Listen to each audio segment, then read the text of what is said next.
بسم اللہ الرحمن الرحیم۔ الصلاۃ والسلام علیک یا رسول اللہ وعلی آلک و اصحابک یا حبیب اللہ۔ ناظرین و سامعین، السلام علیکم ورحمۃ اللہ وبرکاتہ۔ ایک مرتبہ پھر پیش خدمت ہے سوال و جواب کی نشست بعنوان ہم اور آپ علامہ اوکاڑوی کے ساتھ، جس میں آپ اپنے شرعی مسائل کے بارے میں رہنمائی حاصل کر سکیں گے حضرت علامہ مولانا ڈاکٹر کوکب نورانی اوکاڑوی صاحب دامت برکاتہم العالیہ سے۔ آپ ایک عرصہ دراز سے دنیا بھر میں مسلک حق کے حقیقی ترجمان کی حیثیت سے خدمات سر انجام دے رہے ہیں۔ آئیے ہم مل کر انہیں خوش آمدید کہتے ہیں۔ السلام علیکم ورحمۃ اللہ وبرکاتہ۔ وعلیکم السلام، اور تمام ناظرین و سامعین کو بھی السلام علیکم ورحمۃ اللہ وبرکاتہ۔ ماہ رمضان کی بہت مبارک، اللہ کا شکر کہ اس نے ایک بار پھر یہ مہینہ عطا فرمایا۔ آج پاکستان میں 3 رمضان تھی۔ مختومہ کائنات فردوس بری کی ملکہ سیدۃ نساء العالمین و سیدۃ نساء اہل الجنہ ام السادات سیدہ کائنات ام الحسنین حضرت سیدہ طیبہ طاہرہ راضیہ حضرت فاطمہ زہرا رضی اللہ تعالی عنہا کا یوم وصال۔ اللہ کریم ان پر کروڑوں رحمتیں فرمائے اور ان کے صدقے ہم سب کی بخشش فرمائے۔ پچھلی 2 جمعراتیں جو ترتیب میں سارا سال پروگرام جاری رہتا تھا وہ نہیں ہوا، کیونکہ میں مدینہ منورہ گیا ہوا تھا۔ رمضان سے 1 دن پہلے جمعہ کو واپس آیا ہوں کراچی، اور ہفتے کو چاند ہو گیا۔ اتوار کو پہلا روزہ تھا۔ طبیعت میں پتہ نہیں تھکن کی وجہ سے یا سرد گرم کوئی کیفیت ہو گئی، جسم ٹوٹ سا رہا ہے، تو تھوڑی سی کمزوری ہے۔ دعا کیجیے گا اللہ کریم صحت دے دے۔ اور رمضان کی بہرحال روزے رکھ رہا ہوں اور خدمت بھی جو ہو سکتی ہے، لیکن کمزوری رکاوٹ بنتی ہے، اللہ اس کو دور فرما دے۔ ساتھیوں نے پھر اس سال یہی طے کیا کہ 3 دن مسجد میں درس ہوگا، ہفتہ اتوار اور پیر۔ یہ 3 دن تراویح کے بعد مسجد میں درس ہوگا۔ منگل بدھ جمعرات 3 دن آپ لوگوں کے ساتھ نشست رہے گی۔ محمد زین صاحب کا کہنا ہے کہ 2 دن سوال و جواب رکھے جائیں، جمعرات کو کسی موضوع پر گفتگو کی جائے۔ جو بھی ہوگا ترتیب انشاءاللہ آ جائے گی آپ کے سامنے۔ ٹائم لازمی بات ہے، پاکستان میں دوسرے ملکوں سے کچھ نہ کچھ فرق ہو جاتا ہے، تو آپ اپنی سہولت بھی بتا دیجئے، آدھا گھنٹہ آگے پیچھے کرنا ہو تو وہ بھی واضح ہو جائے، تو انشاءاللہ مہینہ بھر یہ سلسلہ اللہ کرے گا جاری رہے گا انشاءاللہ۔ آپ لوگ اپنے سوالات کامنٹ سیکشن کے ذریعے بھیج سکتے ہیں۔ اگر آپ کی آئی ڈی اپنے اصل نام کے ساتھ نہیں تو آپ سوال کے ابتدا میں اپنا نام اور اپنے شہر کا نام لکھ کر بھیج دیجئے، آپ کا سوال شامل کر لیا جائے گا۔ اگر آپ کو دوران نشست یہ محسوس ہو کہ آپ کا سوال بار بار بھیجنے کے باوجود بھی شامل نہیں کیا جا رہا، تو ممکنہ طور پر اس کی وجہ یہ ہو سکتی ہے کہ وہ سوال ہم تک پہنچے ہی نہ، وہ ہم تک پہنچا ہی نہ ہو اور فیس بک نے اسے آٹو ہائڈ کر دیا ہو۔ فیس بک کچھ کامنٹس کو آٹو ہائڈ کر دیتا ہے، جس میں اگر کامنٹ کا متن اسے کچھ مشکوک نظر آتا ہے، یا پھر جس طرح گزشتہ نشست میں علامہ صاحب نے کہا کہ انہیں پسند نہیں آتا، تو وہ کامنٹس آٹو ہائڈ کر دیتا ہے، تو اس وجہ سے وہ کامنٹ ہم تک پہنچتا ہی نہیں ہے۔ تو اس کا حل یہ ہے کہ آپ کی اسکرین کے دائیں جانب ایک واٹس ایپ نمبر آ رہا ہوگا، اس پر آپ اپنا سوال بھیج سکتے ہیں اپنے نام اور شہر کے ساتھ، یا پھر پیج ان باکس کی سہولت آپ کے پاس موجود ہے، آپ اس میں اپنا سوال بھیج سکتے ہیں۔ ہماری پوری کوشش رہتی ہے کہ کم سے کم وقت میں زیادہ سے زیادہ سوالات علامہ صاحب تک پہنچائیں۔ آج کے پہلے سوال کی جانب بڑھتے ہیں۔ لاہور سے صابر علی صاحب کا سوال کہ اگر ایک بندہ غلط کام کرتا ہے، پھر وہ توبہ بھی کر لیتا ہے اس پر، پھر وہ دوبارہ توبہ کے بعد دوبارہ غلط کام کرتا ہے، پھر توبہ کرتا ہے، اور یہی معمول اس کا جاری رہتا ہے، تو کیا اب اگر اس چیز کو وہ عادت بنا لے تو کیا اللہ عز و جل اس کی توبہ قبول کرے گا؟ بسم اللہ والحمد للہ والصلاة والسلام علی رسول اللہ۔ ہم لوگ اتنا جانتے ہیں کہ ہمارے پاس کوئی اتھارٹی اختیار نہیں ہے کہ ہم کسی کو اللہ تعالیٰ کی رحمت سے مایوس کر دیں۔ ہمارے پاس ایسا کوئی اختیار نہیں ہے۔ شریعت ظاہر پر ہوتی ہے، یعنی جو ظاہری حالت ہو اس کے مطابق حکم بیان ہوتا ہے۔ اندر کی کیفیت کیا ہے وہ اللہ تعالی بخوبی جانتا ہے، لیکن پھر بھی کچھ تقاضے ہوتے ہیں وفا کے، کچھ تقاضے ہوتے ہیں حیا کے۔ ہم اللہ سے حیا کیوں نہیں کرتے؟ ہم اس کو مذاق کیوں بنا لیتے ہیں؟ بلا شبہ وہ توبہ قبول کرنے والا، وہ بڑا مہربان۔ ہمارے گناہوں کی تعداد کتنی بھی ہو بالآخر شمار ہو جائے گی، اس کی رحمت شمار نہیں ہو سکتی۔ لیکن یہی ہوگا نا کہ میں ایک طرح سے تمسخر کر رہا ہوں، مذاق کر رہا ہوں، ٹھٹا کر رہا ہوں، تو مجھے شرم آنی چاہیے، حیا ہونی چاہیے۔ تو ہم توبہ کریں، بھول چوک ہو جانا اور بات ہے، لیکن جان بوجھ کر پھر توڑنا، پھر توبہ کر لینا۔ حالانکہ کہا تو یہی گیا کہ 100 بار توبہ شکستی باز آ، 100 بار بھی توبہ کر کے توڑ دی ہے پھر بھی باز آ جا۔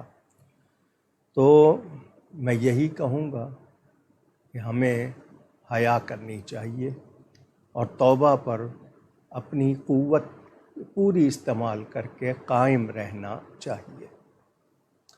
نواب شاہ سے حنا صاحبہ کا سوال، وہ پوچھتی ہیں کہ لڑکیوں کے لیے تراویح کا طریقہ بیان فرما دیجیے۔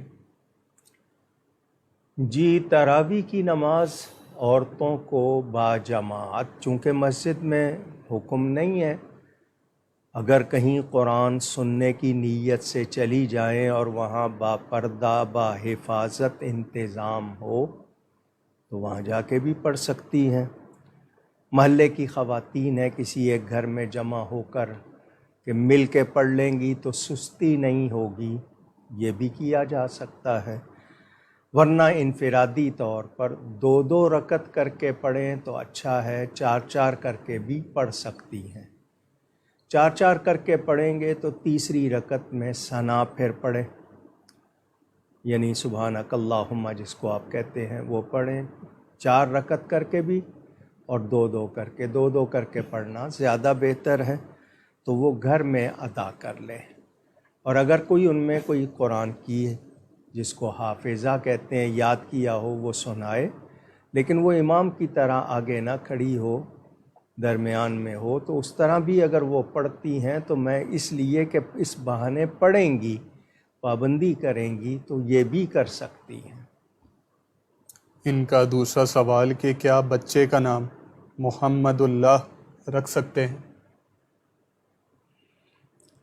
بعض نام فتویٰ میں جائز ہوتے ہیں، محمد اللہ یا محمد اللہ، بظاہر اس پہ فتویٰ نہیں آئے گا، لیکن پکارنے میں یا دوسروں کو ہو سکتا ہے کہ کوئی اشتباہ ہو، ادب نہ رہے، تو نام وہی جو ادب سے پکاریں۔ اگر ایسے نام رکھے ہیں تو کوشش کریں.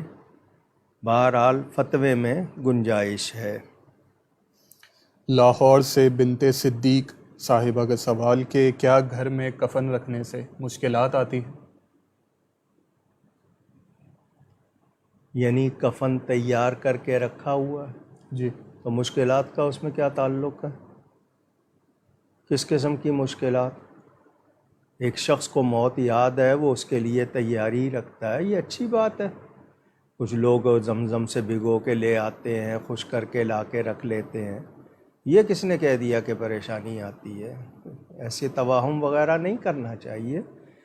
ہاں یہ ہے کہ رکھا ہے، اس کو اچھی طرح رکھیں. کوئی اگر آپ کسی بھی چیز کی بے ادبی کریں گے تو مشکلات آتی ہیں. محمد شہزاد صاحب کا سوال کہ آپ نے شب معراج شریف کے بیان میں فرمایا تھا کہ تمام چیزیں نیچے رہ گئیں، یہاں تک کہ اللہ کا عرش بھی نیچے رہ گیا اور نبی پاک صلی اللہ علیہ وسلم کے قدم اوپر. اس کا معنی سمجھ نہیں آیا، آپ معنی سمجھا دیجئے. کیا اس میں دشواری ہے؟ صاف لفظ ہیں کہ حضور صلی اللہ علیہ وسلم اتنا بلند گئے، کیونکہ عرش آخری مقام ہے نا، عرش کے اوپر لا مکان ہے. تو وہ عرش بھی حضور کے قدموں کے نیچے، یعنی ساری کائنات کا اونچا مقام عرش ہے، وہ بھی حضور کے قدموں کے نیچے آ گیا. تو ساری کائنات نیچے رہ گئی، اللہ نے ان کو اونچا کیا. لے جانے والا اللہ تعالیٰ ہے، حضور خود جانے والے نہیں ہیں، اللہ لے گیا جیسا کہ قرآن میں ہے. تو اور اس حوالے سے کوئی ایسا اشکال یا کوئی شبہ بھی نہیں ہے. حضور صلی اللہ علیہ وسلم عرش کے اوپر تشریف لے گئے تو عرش، حضور کے قدم عرش کے اوپر تھے نا، تو عرش نیچے تھا. اس لحاظ سے میں نے اس کو واضح بھی کیا تھا، اور مجھے نہیں لگتا کہ اس میں کوئی اشکال ہے یا کوئی ایسی دشواری ہے. یہ میں اگر صحیح سمجھ پا رہا ہوں تو یہ شاید یہ اللہ کا عرش، اس سے شاید انہوں نے کوئی اپنی فہم کے مطابق کوئی معنی لے لیا. اللہ ہی کا عرش ہے، اور کس کا عرش ہے؟ لفظ عرش تو ویسے تخت کے لیے بھی قرآن میں آیا، بادشاہ کے تخت کے لیے سورہ یوسف میں موجود ہے. تو اللہ ہی کا عرش ہے نا، اللہ ہی کے عرش پر گئے تھے، عرش الہی ہی کہتے ہیں نا اس کو. اگلا سوال، اس سے عرش الہی سے مراد کیا؟ اس نے یہ لے لیا کہ اللہ تعالیٰ معاذ اللہ، وہ اللہ کو سمجھ رہا ہے. اللہ کا عرش، عرش الہی کہہ رہا ہوں، اللہ کو نہیں کہہ رہا ہوں، ذہن میں رہے. ام حسین صاحبہ کا سوال کہ اگر وصیت لکھنے کا ارادہ ہو تو کن ضروری باتوں کو مد نظر رکھنا چاہیے؟ اور نیز یہ بھی بتا دیجئے کیا یہ وصیت کر سکتے ہیں کہ قبر کی تختی پر درود شریف اور کلمہ شریف اور نالین پاک وغیرہ بنوائی جائے؟ کیا یہ ادب کے خلاف تو نہیں؟ وصیت ضرور لکھنی چاہیے. اس میں سب سے پہلے اپنا ایمان لکھے، اپنے ایمان کی وضاحت کرے، عقیدے کی. کوئی دین ہو اس کے بارے میں ہدایت دے، کوئی قرض لیا ہو اس کو واضح کرے. اولاد ہے تو اس کو شریعت و سنت کی پابندی کی تلقین کرے، اور جس طرح شرعی احکام جو ہوتے ہیں اس میں ضروری وہ بیان کرے. بہت لمبی تفصیل نہیں، لیکن پورا حساب کتاب اگر کوئی ہو تو وہ ضرور واضح کرے. مجھ پر فلاں فلاں کا قرض ہے، اتنا ہے، وہ پہلے ادا کیا جائے، وہ ساری تب بات ہونی چاہیے. باقی یہ کہ قبرستان میں، عام قبرستان میں جو یہ تختی لگا لی جاتی ہے، کتبہ بھی کہتے ہیں، لوح بھی کہتے ہیں، اس کی آپ لوگوں کے پاس فرصت تو ہوتی نہیں ہے جا کے نگرانی کرنے کی. وہ ٹوٹ بھی جاتی ہیں، ان کی بے ادبی بھی ہوتی ہے. تو اگر اندر ایمان نہیں ہے تو صرف کتبہ لگانے سے کچھ نہیں ہوگا. قبر اوپر جتنی چاہیں خوبصورت بنوا لیں، اندر کا حسن جو ہے وہ تو آپ کے ایمان اور تقویٰ سے ہوگا. بے شک. تو اگر آپ وہ بنواتے ہیں اس میں کوئی منع نہیں ہے، ادب کیا جائے، ادب کے ساتھ وہ رکھا جائے. ہاں تلقین یہ کریں اولاد کو کہ میرے لیے فاتحہ کرتے رہنا، ایصال ثواب کرتے رہنا، لیکن اگر قبر کی تختی کی بھی کوئی وہ کرتا ہے تو منع نہیں ہے. ان کا اگلا سوال کہ اگر کسی بد مذہب کے ہاں ہم ملازمت کرتے ہوں تو ملازمت کے جو فرائض ہیں اس کے علاوہ اگر وہ کوئی اضافی کام دے تو کیا ہم اسے منع کر دیں یا پھر ہم کر سکتے ہیں اسے؟ اضافی کام آپ کی ڈیوٹی کے حوالے سے ہے تو جو جائز کام ہے وہ کیا جائے گا، لیکن جو اس کو اس طرح فیور کرنا کہ وہ اس کے مذہب کو یا اس کو کوئی سپورٹ کرے گا وہ نہیں کیا جائے گا، یعنی جس میں اللہ اور اس کے رسول کی نافرمانی پائی جائے یا دشمن کو راضی کرنا پایا جائے وہ نہیں کیا جائے گا۔ محمد شان صاحب کا سوال کہ اگر سحری کے وقت طہارت باقی نہ رہے اور اتنا وقت بھی نہ ہو کہ سحری سے پہلے تو غسل کر لیا جائے، تو کیا اب اگر غسل نہ کیا تو اب روزہ ہو جائے گا یا پھر نہیں؟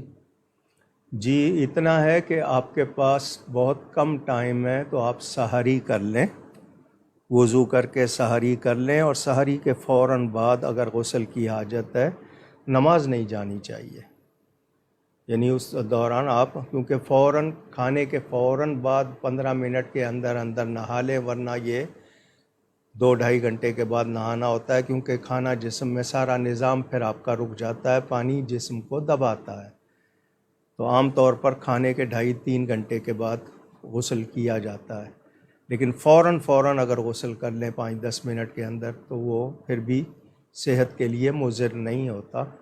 تو اگر اتنا وقت نہیں ہے کہ آپ غسل کریں اور اس وقت پھر کھانے کا ٹائم بچے تو آپ پہلے سحری کر لیں اور پھر غسل کر لیں، لیکن نماز نہ جائے۔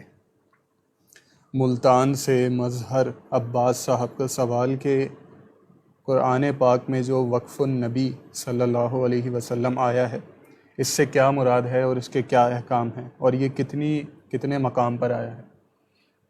اگر آپ قرآن کریم کا نسخہ لیتے ہیں تو اس میں رموز اوقاف، وقف کی جمع اوقاف، یعنی کہاں کہاں ٹھہرنا ہے کہاں نہیں ٹھہرنا ہے، اشارے کا کیا مطلب ہے، وہ پوری تفصیل لکھی ہوتی ہے۔ اب اس کو شمار کرنا اگر آپ کو اتنا اہم لگ رہا ہے تو آپ شمار کر لیجئے، بہت سی چیزیں قرآن کریم کی شمار کر کے بیان کر دی گئی ہیں، لیکن اصل چیز یہ ہے کہ صحیح حروف ادا کرنا، اس کی صحیح تلاوت کرنا، جہاں وقف لازم ہے وہاں رکنا ہے، وقف لازم کے علاوہ اگر کہیں نہیں بھی رکے ہیں تو آپ مجرم نہیں ہوں گے، کیونکہ جہاں وقف لازم ہے وہ اس لیے کہ اگر نہیں رکتے ہیں تو معنی بدلتا ہے، یا توئے کا نشان ہوتا ہے وہاں رکتے ہیں، جیم ہے، لام ہے، زے ہے، ان جگہوں پہ نہیں بھی رکے تو مسئلہ نہیں، اور بہت جگہوں پہ نہیں بھی رکنا ہوتا، تو وہ کبھی پڑھنے میں حضور صلی اللہ علیہ وسلم نے کہیں وقف کیا تو انہوں نے اشارہ لکھ دیا، تو آپ اگر ترتیل سے پڑھ رہے ہیں اس میں پڑھ لیں اس طرح، وہ بھی اچھا ہے، اور وہ وقف لازم نہیں ہے، اور اگر آپ ملا کے پڑھ گئے تب بھی کوئی حرج نہیں ہے۔ میر پور آزاد کشمیر سے حافظ ہارون نقشبندی صاحب کا سوال، انہوں نے یہ لکھا ہے کہ خارجی مطالعے کا ذہن کس طرح بنایا جائے؟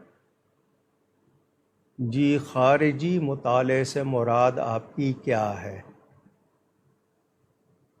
آپ پہلے اس کو واضح کریں، کیونکہ اس کے 2 معنی ہیں، ایک تو یہ ہے کہ جی آپ اندر جھانکیں، اندر پڑھیں، اور ایک یہ ہے کہ باہر، جسم سے باہر کو خارجی آپ نے کیا، ایک تو یہ معنی ہے، دوسرا یہ ہے کہ آپ کے نصاب میں کیا چیز ہے، اس نصاب کے علاوہ آپ کیا پڑھیں۔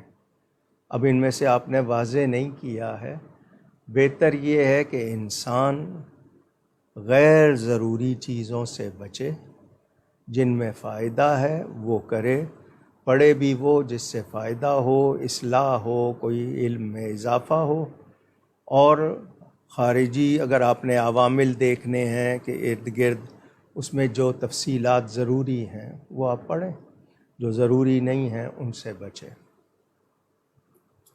محمد کاشف بلال قریشی صاحب مظفر گڑھ سے، وہ پوچھتے ہیں کہ کیا حاملہ عورت اور دودھ پلانے والی عورت روزہ رکھ سکتی ہے، یا نہ رکھے تو بعد میں کوئی فدیہ ہوگا؟ دیکھیں روزہ چھوڑنے کی جو رعایت ہے وہ جن لوگوں کو ہے اس میں دودھ پلانے والی عورت شامل ہے، حاملہ بھی اس درجے کی کہ اس کے پیٹ میں بچہ ہے اور وہ روزہ رکھے گی تو اس کو تکلیف بڑھ جائے گی، بچے کی ہلاکت کا یا اپنی ہلاکت کا خدشہ ہو، اس حد تک خطرہ ہے تو روزہ چھوڑیں گے ورنہ نہیں چھوڑیں گے۔ دودھ پلانے والی یہ ہے کہ جی وہ کمزور ہے، اگر وہ خود کھائے پیے گی نہیں تو بچے کو دودھ نہیں پلا سکتی، تو اس کو رعایت ہے، بعد میں وہ قضا کرے گی، لیکن رکھ سکتی ہے تو بہت اچھی بات ہے۔ وَأَن تَصُومُوا خَيْرٌ لَكُمْ، اگر تم روزہ رکھو تمہارے لیے بہتر ہے، اللہ آسانی کرتا ہے، مشکل نہیں، لیکن اگر اس میں دیکھا جائے کہ واقعی اس کو تکلیف بڑھے گی، کمزوری ہو جائے گی، نہیں برداشت ہوگا تو وہ چھوڑ سکتی ہے، لیکن وہ فدیہ نہیں دینا ہے، انہوں نے بعد میں روزے رکھنے ہیں، قضا کرنی ہے۔ فدیہ صرف اس کے لیے ہے جس کے اندر طاقت ہی نہ ہو رکھنے کی، کہ وہ بعد میں بھی نہیں رکھ سکتا، وہ فدیہ دیں گے۔ جس میں طاقت ہے اس کو قضا کرنی ہے۔ اگلا سوال ان کا کہ نماز تراویح کے بعد جو وتر کی جماعت ہوتی ہے اس میں مقتدی بھی کیا دعائے قنوت کی تلاوت کرے گا یا نہیں؟ کیوں نہیں کرے گا؟ اللہ اکبر کہہ کے امام بھی پڑھتا ہے، مقتدی بھی پڑھتے ہیں، اور وہ پڑھنا اس کے لیے چونکہ واجب ہے، وہ پڑھیں گے، بھول جائیں گے تو سجدہ صاف کریں گے۔ راہیل امین صاحب کا سوال کہ قرآن پاک کی ایک آیت جس کا مفہوم یہ کہ اللہ جسے چاہے عزت دے اور جسے چاہے ذلت دے، ایک شخص کو میں نے سنا اس نے یہ کہا کہ اس کا ترجمہ اس طرح بھی ہو سکتا ہے کہ اللہ جسے چاہے عزت دے اور جسے چاہے ذلت سے بچائے۔ اس بارے میں وضاحت فرما دیجئے کہ کیا یہ معنی درست ہے، اور اگر کسی کے منہ سے اس کی حمایت میں ہاں نکل جائے تو اس پر کیا اب حکم ہوگا؟ ہم قرآن کا ترجمہ اپنی رائے سے نہیں کر سکتے۔ قرآن کا ترجمہ کرنے کے لیے بہت شرطیں ہیں سخت، اصل میں لوگوں نے اس کو کھیل بنا لیا، جن کو نہیں آتا وہ بھی کرنے لگ گئے۔ تو وَتُعِزُّ مَن تَشَاءُ وَتُذِلُّ مَن تَشَاءُ، جسے چاہتا ہے عزت دیتا ہے، جسے چاہتا ہے ذلت دیتا ہے، تو ذلت دینے کا سبب وہ بندہ بنے گا، یعنی ہم جو عزت کی جو وہ بھی اللہ کی طرف سے مہربانی ہوگی، اور وہ بھی ہمارے اپنے اعمال ہوں گے۔ ہم مثال کے طور پر قرآن پڑھ رہے ہیں، قرآن میں جھوٹ کی مذمت ہے یا نہیں ہے، مگر ہم جھوٹ نہیں چھوڑ رہے، تو اب جو وہ لعنت کا ذکر ہے وہ خود اپنے اوپر لگا رہے ہیں یا نہیں لگا رہے؟ تو اپنی طرف سے وہ آپ سمجھ رہے ہیں کہ نہیں جی اس میں کوئی شاید ایسی بات ہے، تو آپ کو سمجھنا چاہیے کہ ہم اپنے اعمال کے حوالے سے اللہ کی طرف سے پاتے ہیں، تو ہمارے اعمال ہوں گے اللہ عزت دے گا، ہمارے اعمال برے ہوں گے تو پھر ذلت ہوگی۔ اگلے کچھ سوالات زکوٰۃ کے حوالے سے۔ پہلا سوال مرتضیٰ چوہان صاحب کا کہ زکوٰۃ ادا کرنے کے لیے جو رقم ہمارے پاس ہے اس پہ کیا 1 سال گزرنا لازمی ہے؟ دیکھیں، ہر سال مسئلہ بیان کرتا ہوں، ایک مرتبہ پھر دھیان سے سن لیں۔ آج 5 تاریخ تھی جی اپریل کی، جی رمضان کی 3 تاریخ تھی۔ آپ آج اپنے ٹوٹل ایسٹس جتنا آپ کے پاس سرمایہ ہے، سامان ہے، لسٹ بنا لیں۔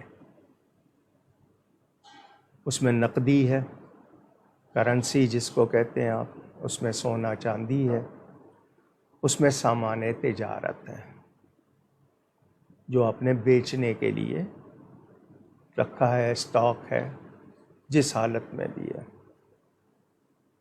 آج آپ نے جب لگایا حساب تو آپ نے دیکھا کہ آپ زکوٰۃ ادا کرنے کے قابل ہیں۔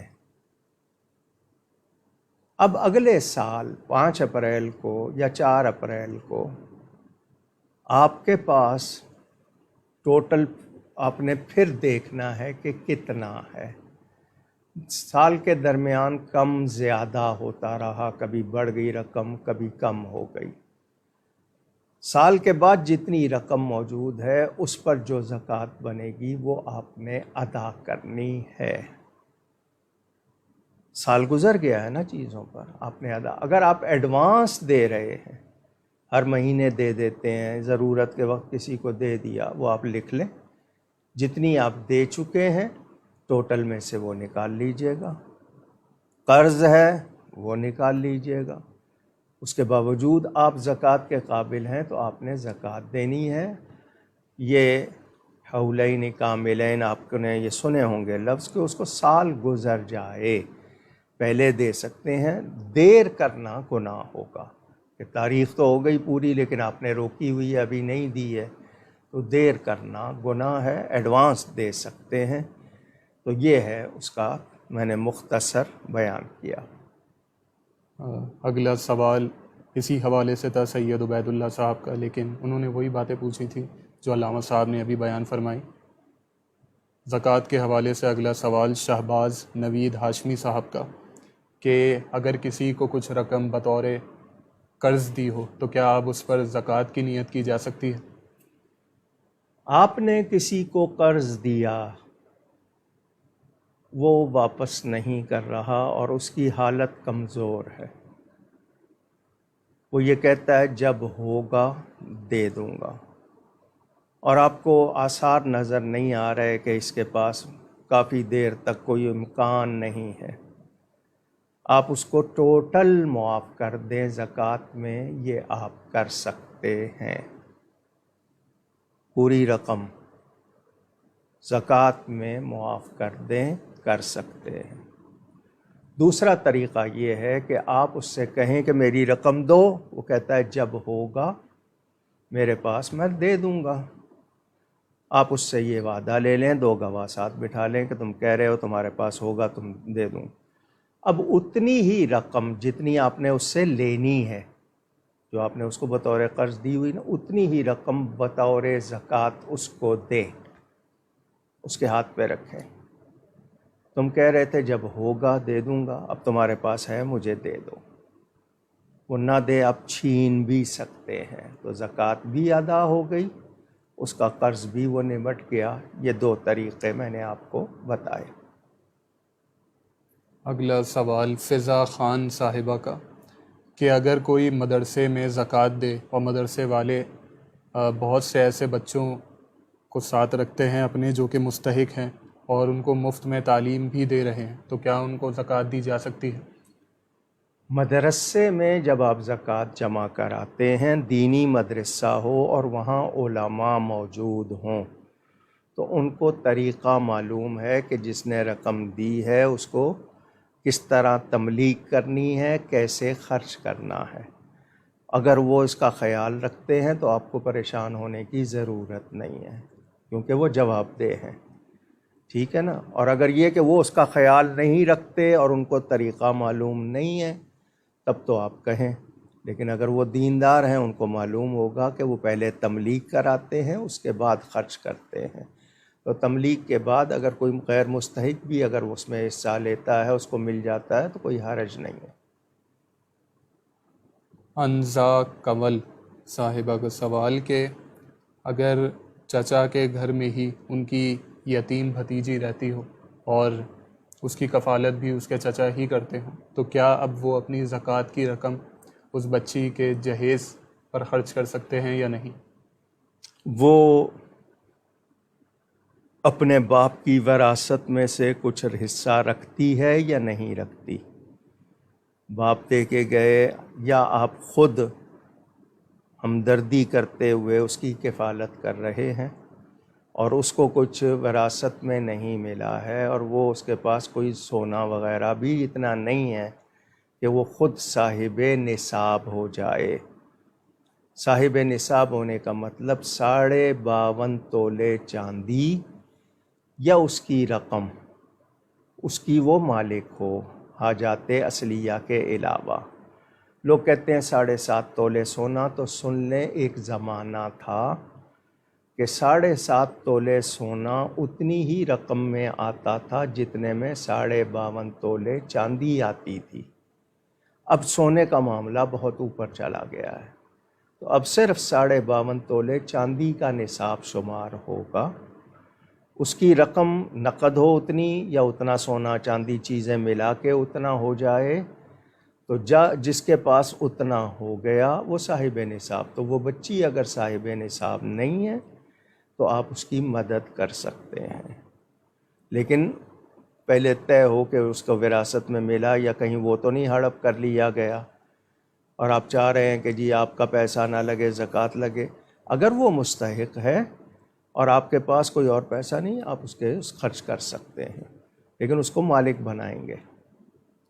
بنگلور انڈیا سے سیدہ عائشہ صاحبہ کا سوال کہ میری بہن نے منت مانگی تھی بزرگان دین کے حوالے سے کہ اگر میری اولاد ہوئی تو اب بزرگان دین کے نام کی فاتحہ دلواؤں گی، تو اب اولاد ہوئے 3 سال سے زیادہ گزر چکے ہیں لیکن اب تک فاتحہ نہیں دلوائی، تو کیا اب اللہ کے پیاروں کا ذکر کر کے جو منت مانی تھی اب وہ ادا نہیں کی، تو کیا اب ان کی اولاد پر تو کوئی اثر نہیں پڑے گا اس کا منفی؟ جب آپ کوئی چیز مان لیتے ہیں نا، جس کو آپ منت ماننا کہتے ہیں، تو وہ چیز آپ اپنے اوپر واجب کر لیتے ہیں۔ واجب نہیں تھی مگر آپ نے مان کر خود پر واجب کر لی، تو آپ کو پہلی فرصت میں اس کو ادا کر دینا چاہیے۔ آپ ایصال ثواب کے لیے کوئی کھانا دینا ہے، کپڑے دینے ہیں، نقدی دینی ہے، جو بھی سہولت ہے آپ کی، جتنی آپ نے کہی تھی وہ آپ کو ادا کرنی چاہیے۔ باقی رہی یہ بات کہ جی کچھ ہوگا نہیں ہوگا، اس کا تو میں ذمہ دار نہیں ہوں، نہ ہی میں اس کا دعویٰ کر سکتا ہوں، لیکن یہ ہے کہ جب اللہ کے لیے مانی تو اس کو پورا کیجیے۔ ذیشان صاحب کا سوال کہ کیا قبرستان سے واپسی پر کپڑے بدلنا ضروری ہے؟ اگر کوئی ایسی چیز لگ گئی، آپ کو آلودگی کا اگر احساس ہے کہ کوئی آلودگی لگ گئی، یا آپ نے وہاں پر مٹی میں بیٹھے اور کچھ خطرہ ہوا، تو ورنہ ایسی کوئی بات نہیں ہے۔ ان کا اگلا سوال کہ کیا عصر اور عشاء کی غیر موقدہ سنت کی جگہ قضا نماز ادا کر سکتے ہیں جبکہ قضا نمازوں کی تعداد بہت زیادہ ہو؟ جی، آپ کو تمام نوافل اور غیر موقدہ سنتوں کی جگہ قضا ہی پڑھنی چاہیے۔ ابو ظبی UAE سے حافظ محمد آصف صاحب کا سوال کہ میری بہن اور اس کے خاوند کے درمیان ایک عرصے سے خلش چل رہی تھی اور کافی مشکلات میں میری بہن نے زندگی گزاری، لیکن اب کچھ وقت پہلے اس کے خاوند نے کسی دوسرے ملک میں جا کر دوسرا نکاح کر لیا۔ اب اس وجہ سے وہ صدمہ میری بہن اب برداشت نہیں کر پا رہی اور کافی بیمار بھی رہتی ہیں اور ذہنی اذیت میں بھی رہتی ہیں، تو اب شرعی حکم کیا ہے کہ وہ ظلم یہ سہتی رہیں یا پھر الگ ہو جائیں؟ اگر اس نے دوسرا نکاح کیا ہے تو کیا گناہ کیا ہے؟ اس کے حقوق ادا نہیں کر رہا، اس کو نہیں پوچھ رہا، اس کا وہ مجرم ہے۔ دوسرا نکاح کرنا تو کوئی جرم نہیں ہے نا جس کو وہ ظلم کہے۔ شرعاً جب اجازت ہے، ہاں اگر یہ ہے کہ اس نے شرائط، کیونکہ وہ اجازت جو ہے وہ شرط کے ساتھ ہے کہ عدل کرنا ہوگا، اگر عدل نہیں کر رہا ہے تو اس کا وہ گناہ گار ہے، نان نفقہ اس کا نہیں دے رہا یا اس کو نہیں پوچھ رہا، اور وہ اس کا لازمی بات ہے ذمہ دار ہے۔ لیکن اس دوسرے نکاح کو یہ اپنے اوپر ظلم کیوں سمجھ رہی ہے؟ یعنی ویسے گناہ کرتے رہیں تو راضی رہتے ہیں، نکاح کر لیں تو راضی نہیں رہتے، یہ مزاج ہو گیا ہے۔ تو اس میں یہی کہوں گا کہ وہ اگر اس کا حق ادا نہیں کر رہا ہے تو یہ صبر کرے، اس صبر پر یہ بے پناہ اجر پائے گی۔ باقی یہ ہے کہ سوکن برداشت نہیں ہوتی، یہ مانتا ہوں، لیکن اس کا یہ مطلب نہیں ہے کہ اس کے لیے وہ اس کو ظلم سمجھے۔ ہاں اس کے حقوق بھی وہ ادا کرے، اگر نہیں کر رہا ہے تو وہ گناہ گار ہے، اس کا جواب دہ ہے۔ ارباز قریشی صاحب کا سوال کہ ٹی شرٹ پہن کر کیا نماز ہو جاتی ہے؟ سوال کر لیا ہے تو جتنے سن رہے ہیں، خدا کے لیے، خدا کے لیے، خدا کے لیے اللہ کی بارگاہ میں جائیں اہتمام کے ساتھ. بادشاہ کے سامنے بہترین لباس پہن کے جاتے ہیں آپ. ایسے لباس میں نہیں جاتے کہ جی بادشاہ جو ہے وہ یہ کہے کہ کیا پہن کے آ گئے ہو. اللہ تعالیٰ کی بارگاہ میں جائیں، اہتمام، خوشبو لگائیں، صاف ستھرا لباس پہنیں. ہمارے نوجوان ٹی شرٹ، اور ٹی شرٹ بھی وہ جس پہ یا تو کچھ اول جلول لکھا ہو یا جانوروں کی یا کارٹون بنے ہوں.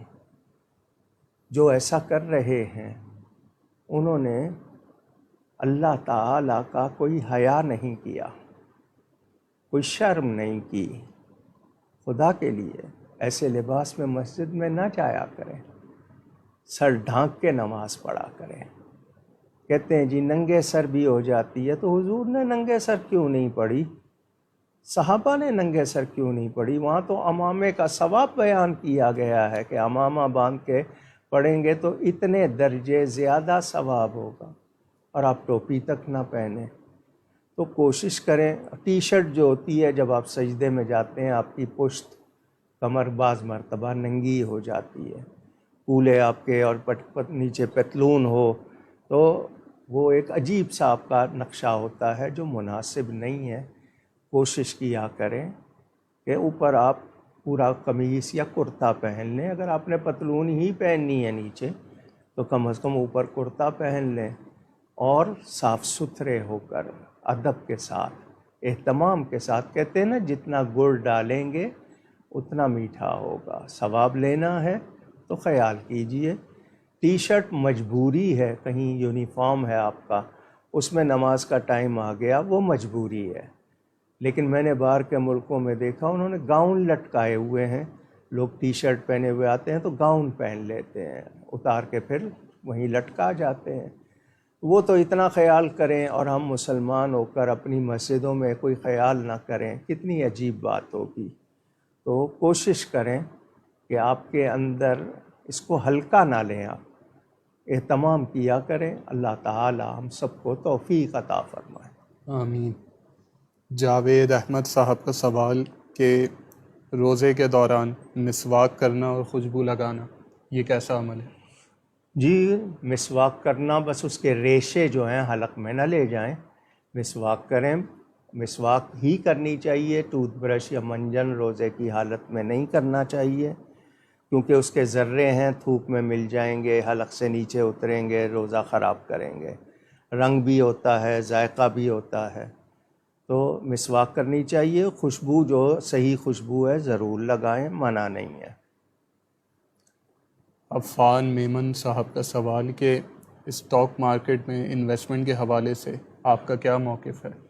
جی سودا موجود ہو، ان رائٹنگ آپ کو رسید ملے، جو بھی ہے کلیئر آپ کے سامنے ہو. حصص کا کاروبار جس کو شیئر کا کہتے ہیں، تحریر ہو، چیز ایگزسٹ کرتی ہو، اس میں کوئی ایسی شرط نہ پائی جائے تو وہ بالکل جائز ہوتا ہے. لیکن چیز اویلیبل نہیں ہے، صرف دوسرے کی بنیاد پر ہو رہا ہے، یا کوئی شرط ایسی ہے، تو پھر اس صورت میں وہ درست نہیں رہتا. اگلا سوال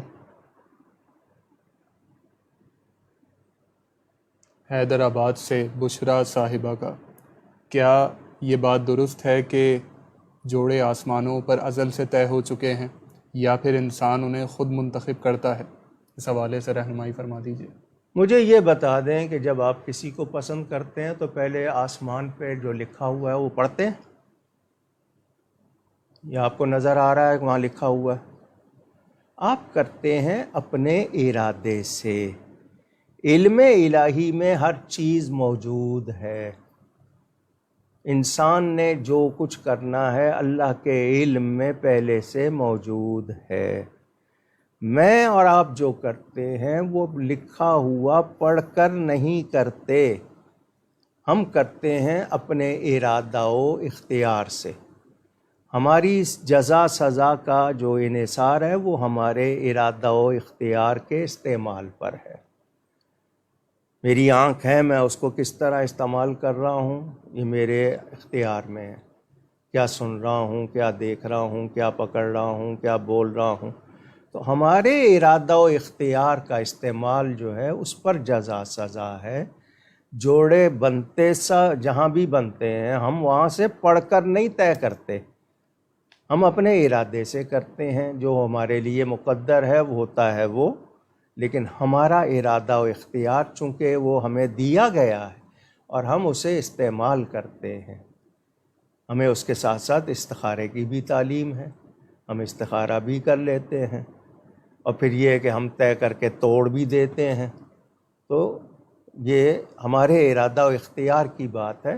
اللہ تعالیٰ کے علم میں سب کچھ ہے، لیکن وہ جانتا ہے. ہم وہاں پہلے پڑھ نہیں پاتے.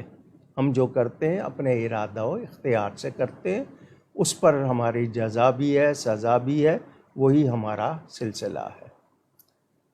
ارمان اشرفی صاحب کا سوال کہ عصر کی نماز، فرض نماز کی ادائیگی کے بعد کیا قضا نماز ادا کی جا سکتی ہے؟ اگر آپ کے پاس کوئی اور وقت نہیں ہے آپ کر سکتے ہیں، بہتر نہیں ہوتا، لیکن یہ ہے کہ قضا نماز آپ کو پڑھنی ہے، آپ پڑھ سکتے ہیں، نفل نماز نہ پڑھیں.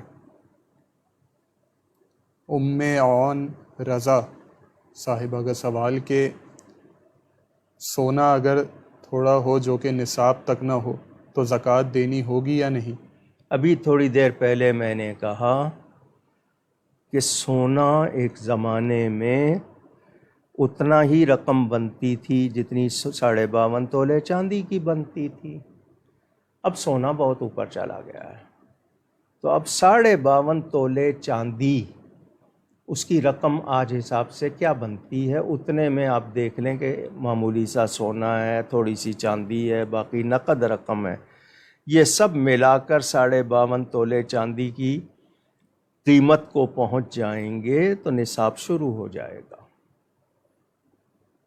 کالپی انڈیا سے سائنہ فاطمہ صاحبہ کا سوال کہ مرحوم کے نام سے جس کھانے ایصال ثواب کیا جاتے ہیں اس کھانے کو کیا گھر والے کھا سکتے ہیں جبکہ وہاں کوئی غریب فقیر موجود نہ ہو؟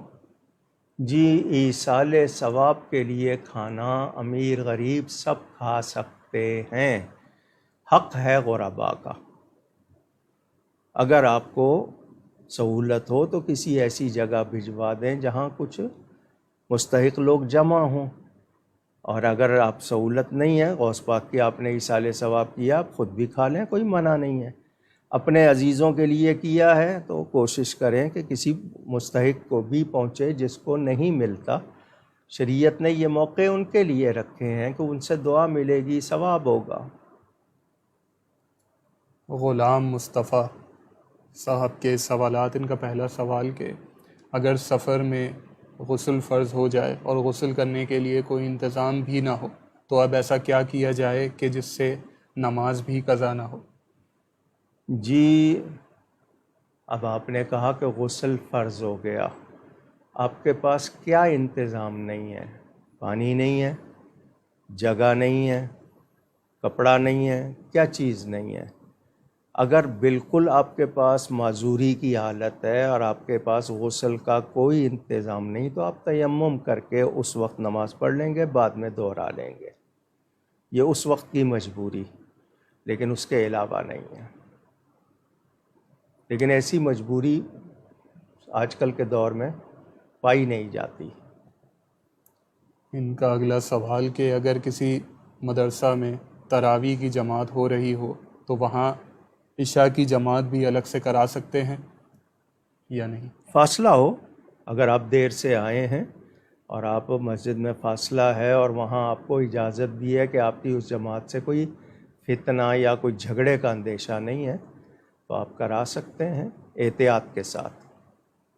لیکن یہ نہیں ہے کہ انہی کے ایک صف کے پیچھے آپ شروع ہو گئے اور آپ کی الگ قرات ہو رہی ہے، وہ ڈسٹربنس ہو جائے گی، خلل آئے گا، اس سے جھگڑا ہو سکتا ہے. ان کا اگلا سوال کہ اگر جماعت کے ساتھ نماز پڑھ رہے ہوں اور آخری قعدے میں امام مقتدی کی دعا پڑھنے سے پہلے ہی سلام پھیر دے تو اب مقتدی دعا پوری کرے گا یا امام کی پیروی کرتے ہوئے سلام پھیر دے گا؟ میں نہیں سمجھا کہ اس نے باقی رکعتیں ساری امام کے ساتھ پوری ادا کی ہیں اور اتحیات میں تشہد پڑھ لیا ہے. جی اگر اب دعا نہیں پڑھا ہے کوئی حرج نہیں، سلام پھیرے گا وہ. شکیلہ فیاض صاحبہ کا سوال کہ میری چھوٹی بہن روزہ نہیں رکھ پاتی، جب بھی روزہ رکھتی ہیں حالت بگڑ جاتی ہے، اور یہ کیفیت خاص طور پر ان کی بچوں کی پیدائش کے بعد ہوئی ہے، تو اب ان کے لیے کیا حکم شرع ہوگا؟ علاج کرائیں، صحیح طرح علاج کرائیں، معلوم کریں ایسا کیوں ہوتا ہے. اگر واقعی حالت بگڑ جاتی ہے تو اس وقت وہ روزہ چھوڑے، لیکن علاج کرائے تاکہ وہ اپنے آپ کو روزے پہ لا سکے. جو چھوڑے گی بعد میں قضا کرے گی. کالپی انڈیا سے محمد مستقیم صاحب کا سوال کہ اگر کوئی حافظ یا عالم تراویح کی جماعت میں بطور بحیثیت مقتدی اس لیے شرکت کرتا ہو کہ جب سامنے والا امام اگر کچھ بھولے تو وہ اسے لقمہ دے کر اپنی واہ واہ کروائے، تو اس حوالے سے اب اس پر کیا شرعی حکم ہوگا؟ آپ کو کیسے معلوم کہ وہ واہ واہ کروانے کے لیے شامل ہوا ہے؟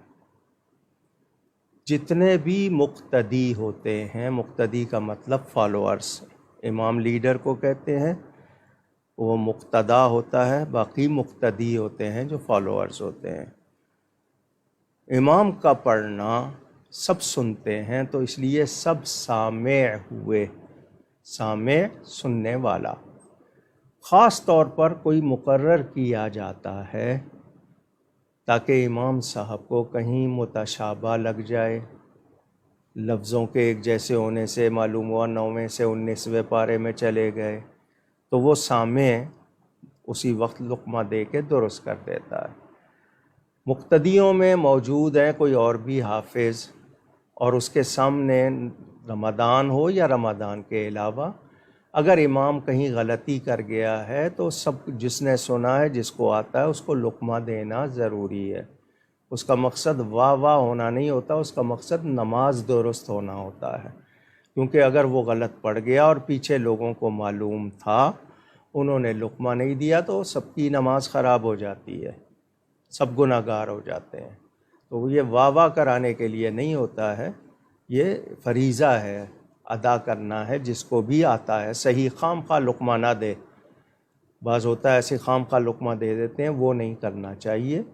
لیکن یہ کہ امام سے کہیں کوئی غلطی ہوئی ہے تو اس کو لقمہ دیا جائے گا. اب آپ کہہ رہے ہیں کہ جی وہ واہ واہ کرانے کے لیے، تو آپ کے علم میں اگر یہ چیز ہے کہ وہ اسی نیت سے آیا ہے تو آپ اس کو پیار سے سمجھا دیں کہ یہ دین کی خدمت ہے، یہ ایک فریضہ ہے، اس میں اپنی کو خود نمائی نہیں ہونی چاہیے. بہار انڈیا سے محمد اعجاز عالم صاحب کا سوال کہ یہاں کچھ مولویوں کو میں نے یہ کہتے سنا کہ جس ملک میں رہتے ہیں مسلمان پر یہ لازم ہے کہ وہیں کا قانون مانے. تو اب مجھے یہ کنفیوژن ہوتی ہے کہ اگر وہ قانون قرآن و سنت کے خلاف ہے تو کیسے مانا جا سکتا ہے؟ اس حوالے سے رہنمائی فرما دیجیے. کوئی مولوی یہ نہیں کہے گا کہ دین کے خلاف قانون مانا جائے. وہ ملکی قانون ہوتے ہیں، ٹریفک کے ہوں گے، ٹیکس کے ہوں گے، دیگر ہوں گے، اس میں دین کے خلاف کسی کی بات نہیں مانی جاتی ہے. شوکت علی صاحب کا سوال کہ افطار کی دعا کو کب پڑھنا چاہیے، کھانے سے پہلے یا کھانے کے بعد؟ افطار کی دعا کون سی؟ اللہم انی لک صمت وبک آمنت وعلیک توکلت وعلی رزقک افطرت. اگر اس کو دعائے افطار کہتے ہیں تو یہ افطاری کے بعد کی دعا ہے. اصل دعا یہ ہے کہ افطار کے ٹائم جب ہو جائے تو 5 منٹ پہلے دعا شروع کر دیں. وہ دعا کی قبولیت کا وقت ہے. وہ دعا افطار سے پہلے، یہ کلمہ جو لوگوں نے یاد کیا ہوا ہے، یہ افطار کے بعد کی دعا ہے، یعنی کچھ کھا لے پھر یہ کہے. اسی طرح کا سوال میاں والی سے صابر صاحب نے بھی کیا، جس کا جواب ابھی علامہ صاحب نے دیا. اگلا سوال پشاور سے عائشہ صاحبہ کا کہ کچھ لوگ کہتے ہیں کہ رمضان کے 3 عشرے اور ان کے عنوان جو لوگوں نے بنائے ہوئے ہیں یہ خود ساختہ ہیں اور نہ ہی کوئی ان کی مخصوص دعائیں ہیں، یہ کسی حدیث سے ثابت نہیں۔ جو عشرے کو رحمت، مغفرت اور آگ سے آزادی کا، یہ تو حدیث کے الفاظ ہیں، یہ تو حدیث میں موجود ہے۔ باقی رہی یہ جو دعائیں بتائی ہوئی ہیں، وہ قرآن کی اگر کوئی دعا کسی نے بتا دی ہے، اس میں اگر کوئی ایسی چیز ہے تو وہ دعا غلط نہیں ہوگی، لیکن یہ کہ اس کے لیے وہ خاص دعا نہیں ہے۔ لیکن عشروں کا ذکر یہ حدیث شریف میں موجود ہے، جو انکار کر رہا ہے شاید اس کو معلوم نہیں ہے۔ وہ باقاعدہ اس کے حدیث کے الفاظ ہیں جو بیان کیے جاتے ہیں، اولہ رحمت و اوسطہ مغفرت وآخرہ عتق من النیران، یہ الفاظ حدیث کے ہیں۔ اعجاز عالم صاحب کا سوال انڈیا سے کہ اگر نماز تراویح نہ ادا کی جائے تو کیا اس سے نہ پڑھنے والے کے روزے پر کوئی اثر ہوگا یا نہیں؟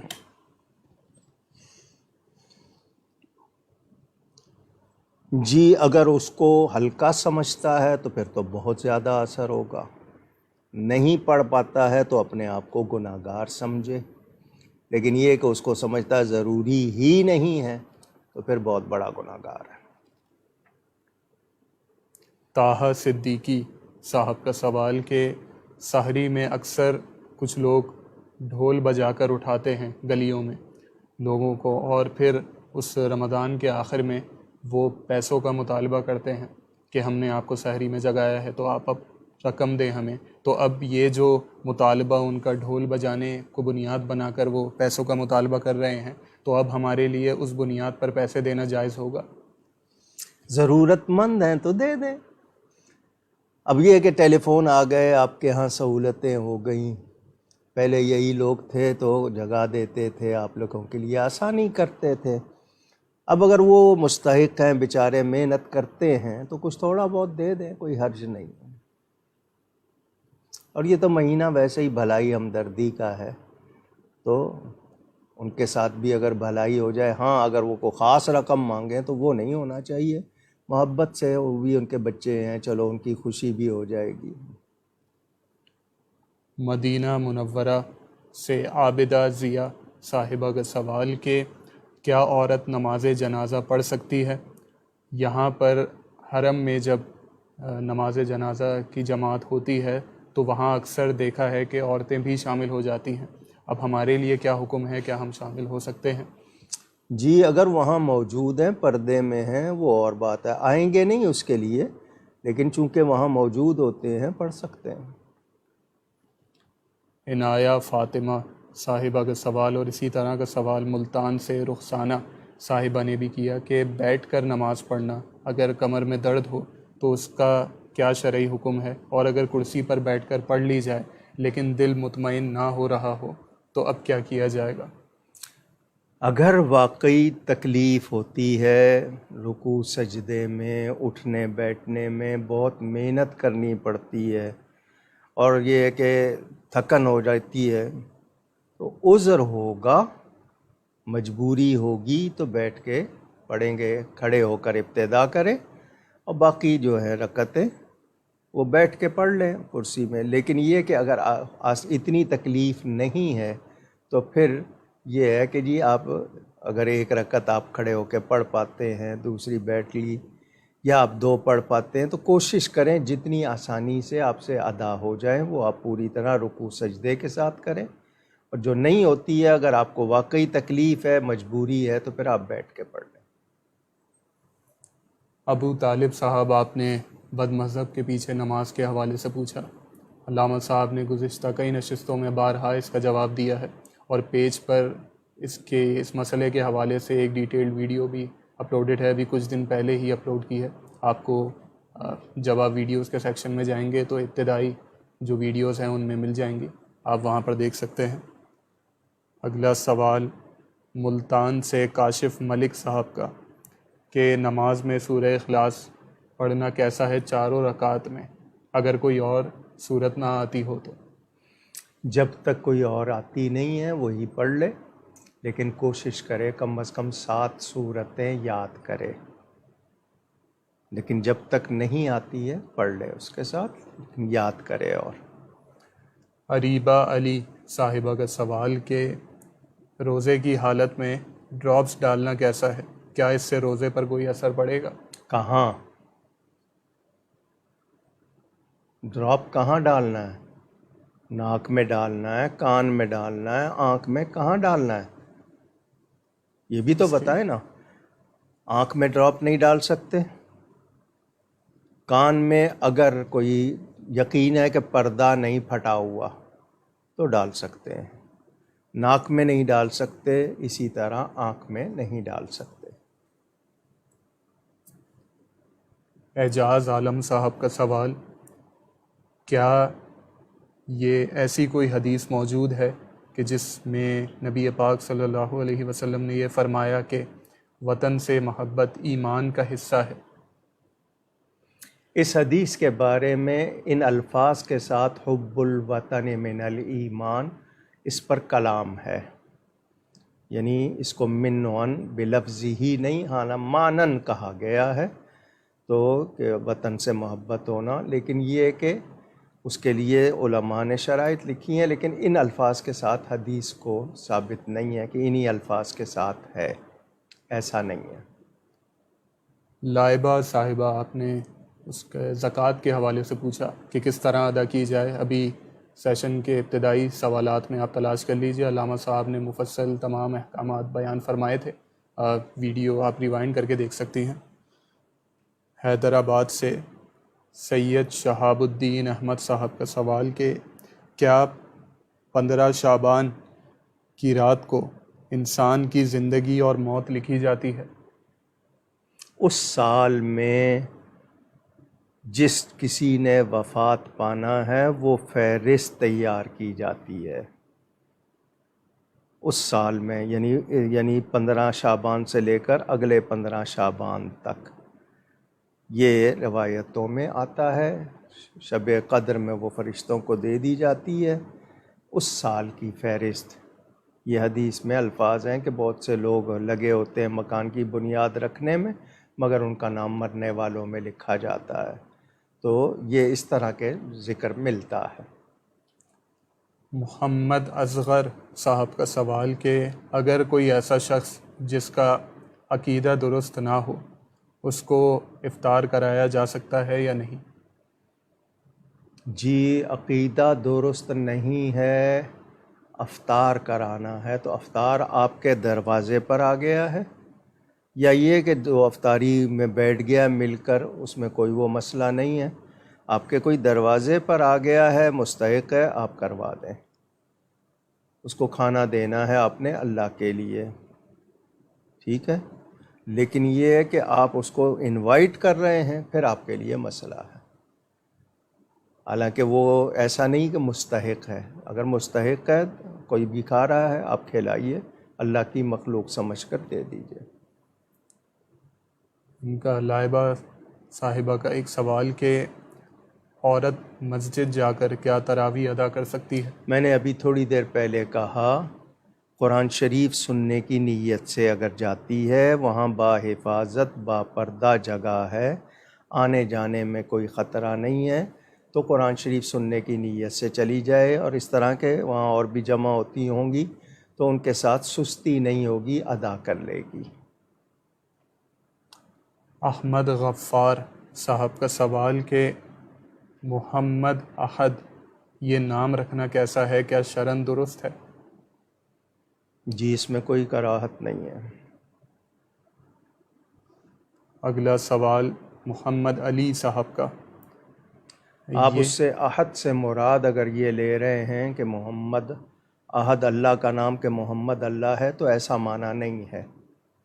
احد کا معنی ایک ہونا کہ یہ محمد ایک ہے، حضور صلی اللہ علیہ وسلم کی یہ خصوصیت کہ وہ ایک ہیں اللہ کی مخلوق میں، یہ ہے، وہ مراد نہیں ہے۔ محمد علی صاحب کا سوال کہ اس شعر کو پڑھنے کا کیا شرعی حکم ہے؟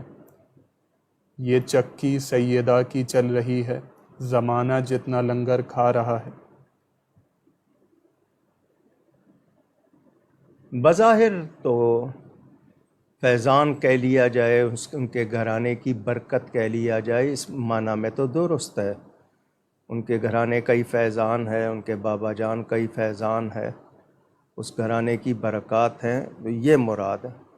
سیدہ پاک بڑی ہستی ہیں، بہت بڑی ہستی ہیں، مگر ان کو جتنی عزت مرتبت حاصل وہ نبی کی نسبت کی وجہ سے ہے۔ وہ ان کی شہزادی ہیں، اس وجہ سے ان کو عزت حاصل ہے، تو یہ انہی کے گھرانے کا فیضان اس معنی میں بیان ہو۔ ناظم خان صاحب کا سوال کہ میں تراویح کی نیت ان الفاظ کے ساتھ کرتا ہوں، براہ کرم بتا دیجئے کہ یہ درست ہے یا نہیں، کہ نیت کرتا ہوں میں 2 رکعت نماز تراویح واسطے اللہ کے، منہ میرا کعبہ شریف کی طرف، اور اس کے بعد پھر تکبیر، تو کیا یہ درست ہے؟ نیت دل کے پکے ارادے کا نام ہے، زبان سے کہنا اچھی بات ہے، جس کو مستحب کہتے ہیں، پسندیدہ۔ نہ بھی کہے کوئی حرج نہیں، کہہ لے اچھی بات ہے۔ آپ 20 تراویح کی اکٹھی نیت بھی کر سکتے ہیں، پورے مہینے کے روزوں کی اکٹھی نیت نہیں کر سکتے، ہر روزے کی الگ نیت۔ آپ کا سحری کے ٹائم اٹھنا ہی نیت ہے، الفاظ کہہ لیں گے برکت ہوگی۔ تو نیت کرتا ہوں میں 2 رکعت یا 20 رکعت نماز تراویح، آگے اس کے لیے کہ وہ سنت ہے وہ ذکر کر لیں، پیچھے اس امام کے منہ طرف کعبہ شریف، وہ درست ہے، ورنہ آپ کا ارادہ دل کا ہونا وہی نیت ہے، اور وہ کافی ہے۔ خالد محمود صاحب کا سوال کہ سفر میں اگر نماز چھوٹ جائے تو کیا اس کی قضا بھی اب قصر ہی ادا کی جائے گی؟ جی قصر ہی ہوگی۔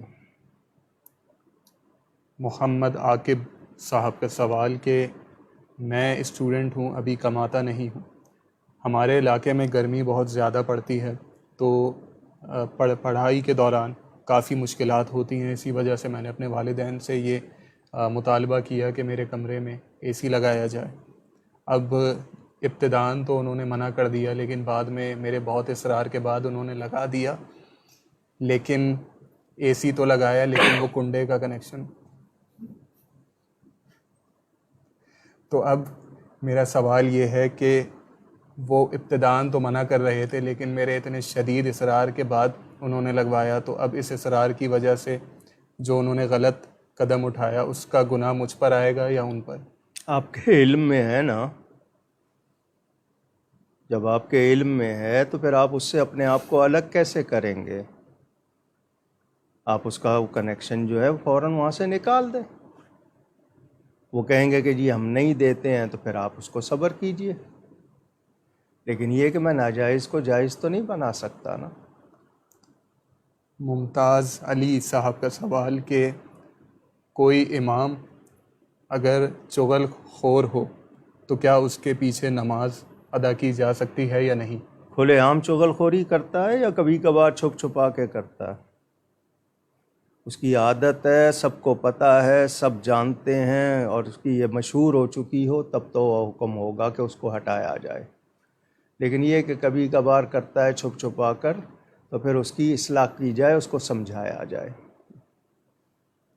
اسفند یار صاحب کا سوال کہ رمضان المبارک میں اکثر صبح کی نماز جلدی یعنی اذان کے 10 منٹ بعد اندھیرے ہی میں ادا کی جاتی ہے، تو کیا یہ درست ہے؟ جی جن لوگوں کو سونے کی جلدی ہوتی ہے وہ جلدی کر لیتے ہیں، جو جاگتے ہیں تھوڑا سا وہ ذرا دیر سے کر لیتے ہیں۔ چونکہ وقت ہو گیا ہے نماز ہو جائے گی، وہ افضل وقت نہیں ہے، وہ اول وقت ہے، تو چونکہ وقت ہے نماز ادا ہو جائے گی۔ افضل وقت یہ ہے کہ تھوڑا سا سفیدی ہو جائے تو ادا کریں۔ حسان الدین قادری صاحب کا سوال کہ کیا مرنے کے بعد نیک آدمی قبر میں بھی نماز ادا کرتے ہیں ہر وقت کی؟ ایمان کی سلامتی مانگیں، اللہ تعالیٰ ایمان سلامت رکھے، دنیا سے ایمان کے ساتھ جائیں، اللہ توفیق دے۔ بہت سے لوگ پڑھتے ہیں۔ کیا صحیح العقیدہ سنی کے لیے یہ جائز ہے کہ وہ اپنے گھر پر حضرت عباس رضی اللہ تعالی عنہ کی نسبت سے علم لگائے؟ حضرت عباس نے علم لگایا تھا اپنے گھر پہ، یا انہوں نے حکم دیا تھا کہ علم لگانا ہے؟ ہماری محبت صرف کیا علم لگانے میں ہی ہے؟ جو کردار وہ ادا کر کے گئے اس کو اپنانا کیوں ضروری نہیں ہے؟ ہم کیا وفادار ہیں دین کے ساتھ؟ ہم حق کے لیے اسی طرح جرت رکھتے ہیں جو انہوں نے دکھائی؟ تو یہ علم وغیرہ کوئی ضروری نہیں ہے۔ اور یہ کہ خاص طور پر جب کوئی کسی کا وہ شعار بن جائے اور کسی خاص طبقے کا ہو تو پھر اور زیادہ احتیاط کی ضرورت ہوتی ہے۔ اگلا سوال، انہوں نے نام اور شہر مینشن کرنے سے منع کیا۔ ان کا سوال یہ کہ میری 17 سالہ جوان بیٹی 5 دن پہلے میرے ماموں کے بیٹے کے ساتھ گھر سے بھاگ گئی۔ اب تک اس کا کوئی پتہ نہیں چل سکا، کافی تلاش کیا اور بس اتنا پتہ لگ سکا کہ ان دونوں نے کورٹ میرج کر لی ہے۔ والدین اور رشتہ داروں کو وہ بدنام کر گئی ہے۔ اب میں سر اٹھانے کے بھی قابل نہیں رہا۔ اسلام کیا کہتا ہے؟ اب میرے لیے کیا شرعی حکم ہے؟ مجھے کیا کرنا چاہیے؟ اگر آپ کے علم میں تھا کہ وہ اپنے ماموں کے بیٹے کو پسند کرتی ہے تو آپ کہیں رکاوٹ بنے ہوں گے، آپ نے انکار کیا ہوگا، نتیجے میں اس نے فرار ہونے کی راہ اختیار کی۔ جو ماں باپ اپنے بچوں کی پسند کا خیال نہیں رکھتے، بچے پھر انتہائی قدم اٹھا لیتے ہیں۔ تربیت کیسی کی ہے، ماحول دیکھیں، ارد گرد دیکھیں۔ اب جب انہوں نے نکاح کر لیا ہے تو ان کو ایمان کے مطابق، شریعت کے مطابق بسر کرنے کے لیے بلائیں، دعا دیں ان کو کہ بھئی اب تم نے جو کرنا تھا کر لیا، صحیح طرح سے نکاح دوبارہ تجدید کرنی ہو کریں اور ان سے راضی ہو جائیں تاکہ ان کی باقی زندگی اچھی گزر جائے۔ باقی آپ کا یہ کہنا کہ کہیں کا نہیں رکھا، تو جا کے اس نے ماموں کے بیٹے کے ساتھ نکاح ہی کیا ہے نا، آپ اسی کو ہی لے کے بیٹھ جائیں، یہ کہیں کے نہیں رہے، ایسی کون سی بات؟ کوشش کریں اپنے بچوں کی خوشی کا بھی خیال رکھیں۔ ہاں کوئی اس کی پسند بری ہو، لڑکا نااہل ہو، پھر تو آپ کہیں وہ اس کو اب دونوں گھرانوں میں چاہیے ان کو بلا لیں اور راضی کر لیں اور ان سے راضی ہو جائیں تاکہ یہ کہ وہ زندگی دعاؤں کے سائے میں گزاریں۔ اللہ تعالیٰ معاف فرمائے۔ آمین۔ اگلا سوال محمد اعجاز صاحب کا، کہ بہت سے مسلمانوں میں یہ ایک رواج بن گیا ہے کہ وہ سوشل میڈیا پر اگر کوئی خبر ملتی ہے کسی غیر مسلم کے انتقال کی تو وہ اس پر ریسٹ ان پیس لکھ دیتے ہیں، تو کیا یہ لکھنا شرعاً درست ہے؟ جو اللہ اور اس کے رسول کا وفادار نہیں ہے اس کے لیے ایسے الفاظ نہیں لکھے جاتے۔ اگلا سوال، غیر مسلمین کو افطار کروانا، اس حوالے سے بتا دیجیے۔ افطار تو نہیں ہوگا نا، وہ آپ ان کو ویسے کھانا دے رہے ہیں اور بات ہے، غیر مسلمین کے لیے افطار کا کہاں ذکر آ گیا؟ افطار تو صائمین کے لیے ہوتا ہے، روزہ داروں کے لیے ہوتا ہے۔ تو باقی یہ کہ آپ نے دسترخوان لگایا اس پہ غیر مسلم بھی بیٹھ گئے، کوئی حرج نہیں، کھانا کھا لیا انہوں نے، وہ کھانے کی بے حرمتی نہ کریں، کچھ نہ کریں، کھانا کھایا انہوں نے، کوئی حرج نہیں۔ جنید قادری صاحب کا سوال، کہ اسلام اور شریعت نے ہمیں کتنی اجازت دی ہے کہ ہم کسی بد مذہب کی کس حد تک مدد کر سکتے ہیں؟ آخری حد کیا ہے اس کی؟ سب سے بڑی مدد تو یہ ہے کہ اس کی اصلاح کی کوشش کریں، اس کو پیغام حق پہنچائیں، اچھے انداز میں اس کے ذہن میں شکوک و شبہات ہیں دور کریں، اعتراضات کا جواب دیں، اس کو راہ حق پہ لانے کی پوری کوشش، یہ اس کی سب سے بڑی مدد ہوگی۔ باقی انسانی طور پر اگر کوئی مدد ہوتی ہے تو وہ کی جائے گی، لیکن وہ سرکش ہوگا تو پھر وہ بھی نہیں کی جائے گی۔ محمد علی صاحب، آپ نے تشہد کے بعد دعا پڑھے بغیر اگر امام سلام پھیر دے اس کے حوالے سے پوچھا کہ مقتدی کے لیے کیا حکم ہے۔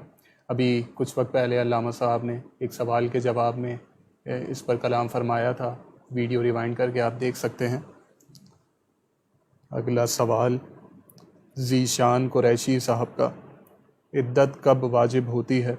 کیا اگر تعلق قائم نہ ہوا ہو تو عدت لازم ہوگی؟ خلوت صحیحہ، شوہر نے بیوی کو چھوا بھی نہیں ہے، گلے بھی نہیں لگایا، کوئی مطلب علیحدگی کسی طرح کی بھی نہیں ہوئی ہے، اور رخصتی ہوئی ہے، گھر اس کے گئی ہے، کسی حد تک بھی اس نے چھوا ہے تو پھر وہ عدت کرے گی، اور اگر بالکل نہیں ہوا ہے، کوئی بھی تعلق نہیں، تو پھر عدت نہیں ہوگی۔ محمد ارسلان صاحب کا سوال کہ رمضان المبارک میں وطر کی جماعت کیوں ہوتی ہے جبکہ سارا سال نہیں ہوتی؟ اس کی وجہ بتا دیجیے۔ میرے سمجھدار بھائی، چونکہ تراویح کی جماعت ہو رہی ہے جو سنت ہے، تو وتر تو واجب ہے، تو جب وہ ہو رہی ہے تو یہ بھی ساتھ کر دی جاتی ہے، یہ اس کی جماعت ہو رہی ہے تو پھر اس کی بھی جماعت کرا دی جاتی ہے، ٹھیک ہے؟ اگلا سوال عذرا اسرار مغل صاحبہ کا کہ میرے ایک رشتہ دار ہیں، ان کے پاس اپنا گھر بھی نہیں ہے اور وہ اس وقت کافی زیادہ رقم کے مقروض بھی ہیں، تو ان کو زکوٰۃ کا پیسہ دیا جا سکتا ہے؟ نیز یہ کہ کیا ان کے لیے جائز ہے زکوٰۃ لینا؟ کون ہے وہ؟ ان کے کوئی رشتہ دار سید ہیں؟ یہ انہوں نے نہیں تفصیل میں لکھا۔ دی۔ ہاں، رشتہ داروں کو دینے میں ڈبل فائدہ ہوتا ہے، سب سے پہلا حق رشتہ داروں کا ہی ہے، مگر رشتہ دار کون ہیں وہ میں آپ کو بتا دوں۔ ماں باپ نہیں ہوں گے، ماں باپ کے ماں باپ یعنی دادا دادی، نانا نانی، اسی طرح اولاد، اولاد کی اولاد، بیٹے بیٹیاں، پوتے پوتیاں، نواسے نواسیاں، ان کو آپ زکوٰۃ نہیں دے سکتے۔ بہو کو دے سکتے ہیں، داماد کو دے سکتے ہیں، ضرورت مند ہوں تو رشتہ داروں کو دینے کے ڈبل فائدہ یہ کہ ایک تو صلہ رحمی کا ثواب ملتا ہے، دوسرا زکوٰۃ بھی ادا ہوتی ہے وہ بھی، تو اگر وہ مستحق ہیں اور صحیح العقیدہ ہیں تو ضرور ان کی مدد کریں۔ بدعقیدہ کو دینے سے زکوٰۃ ادا نہیں ہوگی۔ عبد الباسط صاحب کا سوال وہ پوچھتے ہیں کہ استخارہ کس طرح کیا جائے؟ استخارے کا مکمل طریقہ ارشاد فرما دیجیے۔ نماز کی ہر کتاب میں حدیث شریف لکھی ہوئی ہے، نبی کریم صلی اللہ علیہ وسلم نے خود جو دعا سکھائی ہے جس کو دعائے استخارہ کہتے ہیں۔ اصل طریقہ یہ ہے کہ رات کو جب آپ نے سونا ہو 2 رکعت نماز پڑھیں، 2 رکعت نماز حاجت، اس کے بعد دعا پڑھیں اور کلام کیے بغیر دائیں کروٹ سونے کی ابتدا کریں۔ اس کے بعد اگر آپ نے کروٹ بدل بھی لی ہے تو کوئی بات نہیں، تو خواب میں آپ کو جواب ملتا ہے جو بھی آپ نے استخارہ جس نیت سے کیا ہے۔ 7 راتیں کیا جاتا ہے، پہلا خواب ہی جواب ہوتا ہے، ورنہ 7 راتوں میں خواب آ جائے، خواب نہ سمجھ آئے تو کسی عالم سے پوچھ لیں۔ یہ استخارے کا صحیح طریقہ ہے۔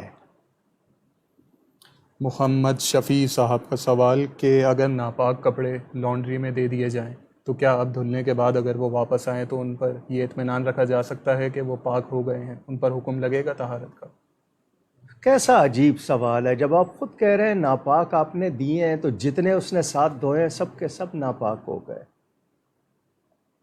آپ نے خود کہا ہے ناپاک کپڑے دیے، لانڈری میں دیے، آپ کو پہلے ان کا جو ناپاکی دور کر کے اتنا حصہ دھو کے دینے چاہیے۔ اگر کسی کپڑے پہ ناپاکی لگی ہے اتنا حصہ دھو دیں، پہلے خشک کر کے دے دیں، تاکہ یہ کہ وہ اگر سب میں ملائے۔ کسی اور کے کپڑے آئے ہوئے ہیں ناپاک ہیں، اس کے بارے میں اب وہ آپ کے کپڑے مکس ہو گئے، تو مشینیں آئی ہوئی ہیں، گھروں میں سہولتیں ہیں، تو ناپاک کپڑا اگر کوئی ہوگا اس کے ساتھ دوسرا بھی اگر اسی پانی میں دھلے گا تو ناپاکی تو سب کو لگ گئی۔ اللہ تعالیٰ ہدایت دے۔ آمین۔ پھر اس کا طریقہ یہ ہے نا کہ وہ اگر ایک بار دھلے ہیں ان کے بعد دوبارہ اس کو 2-3 مرتبہ اس کو پانی نکالے تب جا کے پھر وہ خشک کریں، لیکن وہ اتنا اہتمام کیوں کریں گے؟ آپ کو خود یہ سوچنا چاہیے۔ اشر چودھری صاحب کا سوال کہ جہاز میں نماز ادا کرنے کا کیا طریقہ ہوگا؟ جی، جہاز میں اکثر اگر کوئی ایسا وقت ہے کہ جی نماز نکل جائے گی، اگر وہ آپ کو کسی بعض انٹرنیشنل فلائٹس میں تو اجازت دے دیتے ہیں، مسلم فلائٹس میں پیچھے جا کے کہیں پڑھ لیں، نہیں دیتے ہیں تو وقت نکل رہا ہے تو آپ سیٹ پر کھڑے ہو کر شروع کر دیں، کھڑے ہو کے شروع نہیں کرنے دیتے، بیٹھ کے کر لیں، بعد میں دوہرا لیں۔ عمارہ حسن صاحبہ کا سوال کہ منہ بولے بیٹے سے پردے کا کیا حکم ہے شریعت میں؟ جو غیر سے ہے، منہ بولے رشتے سے کوئی رشتہ نہیں ہو جاتا، اس میں وہ شریعت کی پابندیاں جو ہیں وہ ہٹ نہیں جاتی جب تک کہ کوئی حرمت موجود ہے۔ ہاں، اگر آپ نے کوئی دودھ پلائی کر لی ہے، کوئی اور ایسا طریقہ جو جس کی وجہ سے وہ ثابت ہو جائے تو اور بات ہے، ورنہ منہ بولا کوئی رشتہ نہیں ہوتا۔ طلحہ خان صاحب کا سوال کہ قرآن پاک میں جو بنی اسرائیل کا ذکر آیا ہے ان سے مراد کون لوگ ہیں؟ اسرائیل عبرانی زبان میں یعقوب علیہ السلام کی اولاد، اسرائیل نام ہے یعقوب علیہ السلام کا، بنی اولاد کو کہتے ہیں، تو ان کی اولاد کو بنی اسرائیل کہا گیا ہے۔ اب لازمی بات ہے اس میں اچھے برے سب شامل، بنی اسرائیل یہ یعقوب علیہ السلام کی اولاد۔ ریحان شیخ صاحب کا سوال کہ یہ جو حدیث میں آیا ہے کہ حج کرنے سے گناہ معاف ہو جاتے ہیں، ان سے مراد کون سے گناہ ہیں؟ میں نے لسٹ نہیں پڑھی، میں نے حدیث کے الفاظ ہیں رجع کا یومی ولدتہ امہ، حج کرنے والا جب حج کر کے جو اس میں پابندیاں رفث اور فسق نہ کرے تو وہ اس طرح لوٹتا ہے جیسے اس دن جس دن اس کی ماں نے اس کو جنا تھا، گناہوں سے پاک تھا، اسی طرح وہ گناہوں سے پاک ہوتا ہے۔ قرض اس میں شامل نہیں ہے، قرض معاف نہیں ہوتا، شہید کو بھی نہیں ہوتا، باقی اللہ تعالیٰ معاف کرنے والا ہے۔ بے شک۔ عبد الکریم عبید صاحب کا سوال کہ اگر داڑھی کی وجہ سے گھر میں شدید لڑائی ہو رہی ہو تو کیا مرد کے لیے یہ جائز ہے کہ وہ اپنا گھر بچانے کے لیے اپنی داڑھی منڈوا لے؟ کون ہے جو داڑھی پہ لڑائی کر رہا ہے؟ اگر بیگم صاحبہ کر رہی ہیں تو بیگم صاحبہ کو بتایا جائے کہ اس پر لڑائی کرنے سے ان کا مسئلہ کفر تک چلا جائے گا، وہ اتنی بڑی گناہ گار ہوں گی۔ اگر انہوں نے داڑھی کی توہین کی ہے تو نکاح تو ویسے ہی ٹوٹ جائے گا۔ اگر خدا نخواستہ بیوی داڑھی کو جھاڑن کہہ دے معاذ اللہ، نکاح ٹوٹ جائے گا، مذاق نہیں کر رہا ہوں، یہ بات حقیقت ہے۔ وہ داڑھی کے لیے کچھ نامناسب لفظ کہہ دے، اللہ کا حکم ہے، نبی کی سنت ہے، توہین کرنے پہ نکاح ٹوٹ جائے گا۔ آپ وہ صاف کرنا تو آپ کا گناہ بات کی بات ہے نا، اس کی توہین پہ نکاح آپ کا رہا ہی نہیں، تو اس خاتون کو پیار سے سمجھائیں۔ نبی پاک صلی اللہ علیہ وسلم کے چہرہ اقدس پہ داڑھی تھی، تو کیا اس سے بڑی کسی اور دلیل کی ضرورت ہے؟ تو اس پہ لڑائی نہ کیجیے اور اس کو خاتون کو سمجھائیے پیار سے۔ محمد عمر صاحب کا سوال کہ ناخن کتنے بڑے ہو جائیں تو انہیں کاٹنا لازم ہو جاتا ہے، جو خواتین فیشن کے طور پر بڑھاتی ہیں، اس کا کیا شرعی حکم ہے؟ فیشن کے طور پر ہوں یا ویسے، ناخن ہر جمعے کو کاٹنے چاہیے۔ جمعے کے دن کاٹنے سے بیماری نکلتی ہے، ورنہ یہ ہے کہ آپ کو جو بڑھ جاتے ہیں ان کا رکھا ہے ہر جمعے کاٹنا بہتر ہے۔ بہت زیادہ ہو جائیں، 15 دن ہو جائیں، اس سے زیادہ نہیں ہونے چاہیے۔ بالوں کا جہاں وہاں 40 دن کی آخری مدت ہے، وہ بھی آخری مدت ہے۔ باقی عورتوں کا یہ بڑھانا جو نہیں جی خوبصورت لگیں گے، بالکل جائز نہیں ہے۔ کوئی گنجائش نہیں ہے کہ نہیں جی ان کے کوئی بناوٹ میں ایسا کوئی رکھا جائے، تھوڑے سے نوکیلے ہوں یا وہ جو نقلی لگا لیتی ہیں، یہ سب حرام کام ہے، غلط کام ہے۔ اگلا سوال آصف علی صدیقی صاحب کا، وہ پوچھتے ہیں کہ نماز کے دوران اگر شدید تھکاوٹ کی وجہ سے نیند آ جائے تو اب کیا حکم ہوگا؟ کیا وضو ٹوٹ جائے گا؟ جی کتنی دیر کے لیے معمولی سی اونگ آئی ہے یا لمبے خراٹے لیے ہیں؟ کتنی دیر نیند آئی ہے؟ معمولی سی اونگ آ گئی ہے، کوئی حرج نہیں ہے، لیکن یہ ہے کہ اگر اتنا ہوا ہے کہ سانس کی آواز جس کو خراٹے اسنورنگ کہتے ہیں اور وہ دیر تک رہی ہے تو پھر آپ کو وضو کرنا ہوگا۔ تجمل صاحب کا سوال کہ کووڈ سے انتقال کر جانے والے مسلمانوں کو شہید کہنا کیا درست ہے؟ دعا کریں اللہ ان کو مرتبہ شہادت دے دے، لیکن ہم ان پہ شہید کا حکم نہیں لگائیں گے۔ ندا فاطمہ صاحبہ کا سوال کہ اگر فقط دل ہلکا کرنے کے لیے اپنی والدہ سے سسرال کے بارے میں شکوہ کیا جائے تو کیا یہ غیبت میں شمار ہوگا؟ آپ دوسرے کی نظر میں کسی کو برا بنانے کے لیے جو بھی بات کریں، وہ سسرال ہو، رشتہ دار ہو، کوئی مسلمان ہو، اس کے بارے میں دوسرے کے سامنے بات کرنا تاکہ اس کے بارے میں اندیا، رائے، اوپینین، خیال بدل جائے، نیگیٹو ہو جائے، تو یہ اچھی بات نہیں ہے، ٹھیک ہے نا؟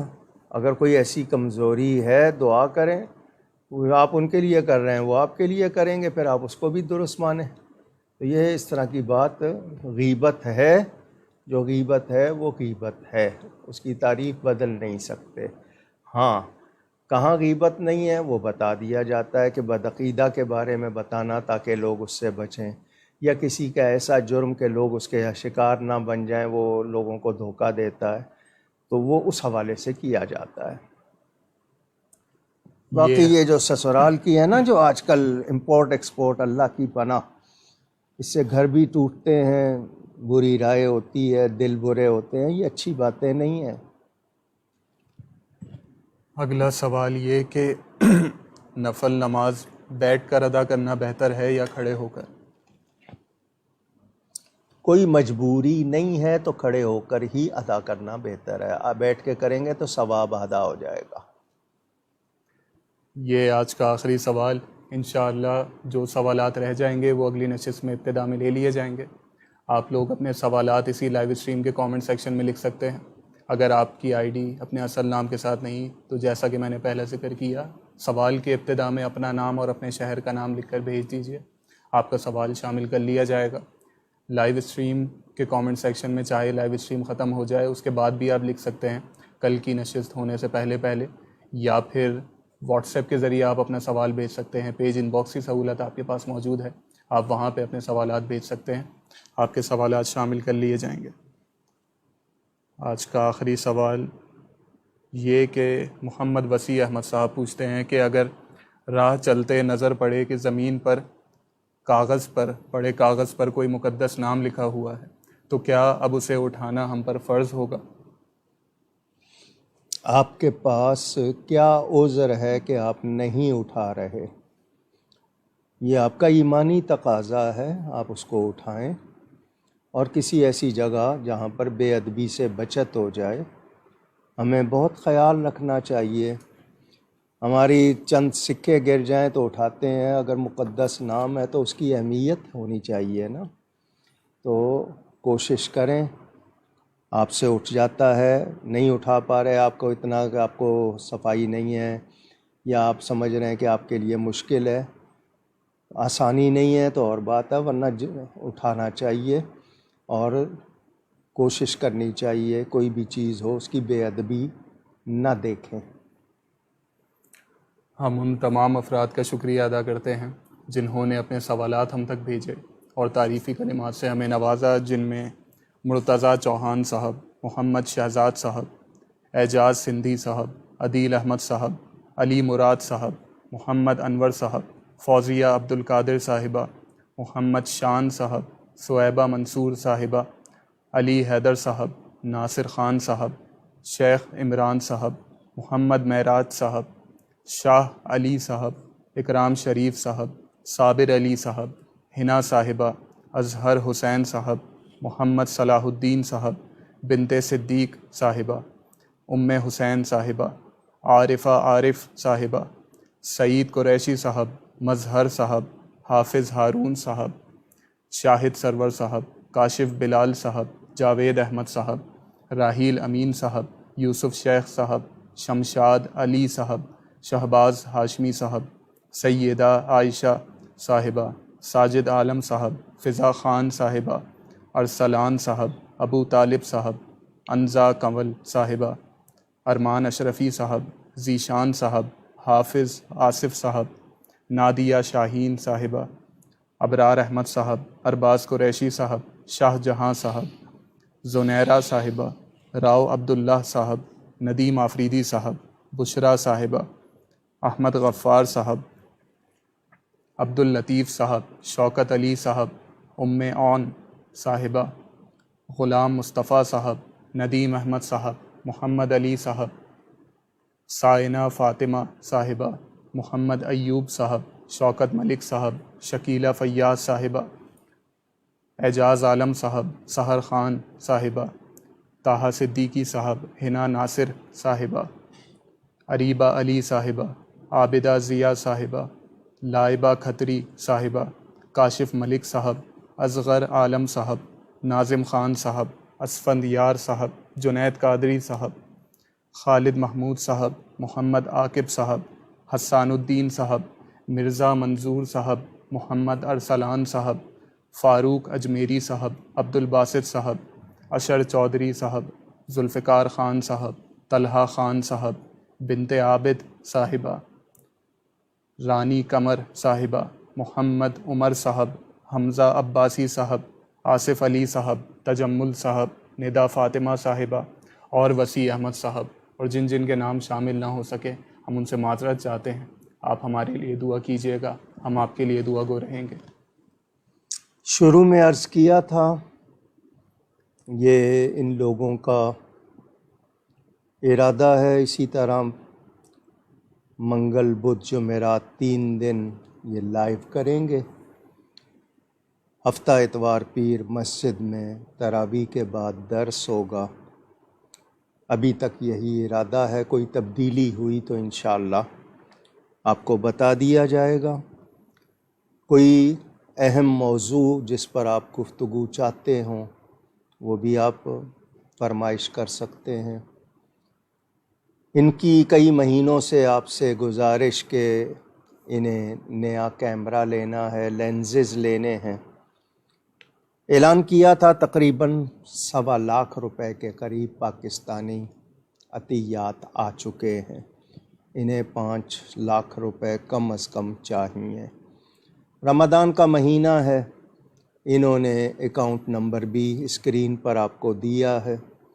آپ لوگ ان سے تعاون کرنا چاہیں اچھے رزلٹ کے لیے تو ضرور کیجیے گا. جامع مسجد گلزار حبیب اور جامعہ اسلامیہ گلزار حبیب جو لوگ ہمیشہ تعاون کرتے ہیں ماہ رمضان میں بھی یاد رکھیں. مسجد کا مینارہ ابھی بننا ہے، وہاں پر تعلیم کے حوالے سے زکوٰۃ صدقات کا جامعہ اسلامیہ کو اور عطیات کا جامعہ مسجد گلزار حبیب کو ضرور خیال رکھیے گا، تعاون کیجیے گا. بہت سی باتیں درمیان میں آئیں گی. اس دوران جتنے لوگ ایمان کے ساتھ دنیا سے چلے گئے، مستری محمد حنیف صاحب جو مسجد کے تعمیراتی کام میں اکثر حصہ لیتے ہیں، ان کے والد حاجی عبدالغفور صاحب کل انتقال کر گئے. آج ان کی تدفین ہوئی ہے، اللہ ان کی بھی مغفرت فرمائے. باقی انشاءاللہ دعا کیجیے گا. تو تھوڑی سی بدن میں کمزوری ہے، وہ چلی جائے تو پوری توانائی کے ساتھ رمضان میں آپ کی خدمت کریں. گفتگو میں کہیں کوئی غلطی ہوئی ہو، اللہ کی اس کے رسول صلی اللہ علیہ وسلم کی بارگاہ میں توبہ کرتا ہوں. آپ سب کا بہت شکریہ. السلام علیکم ورحمۃ اللہ وبرکاتہ.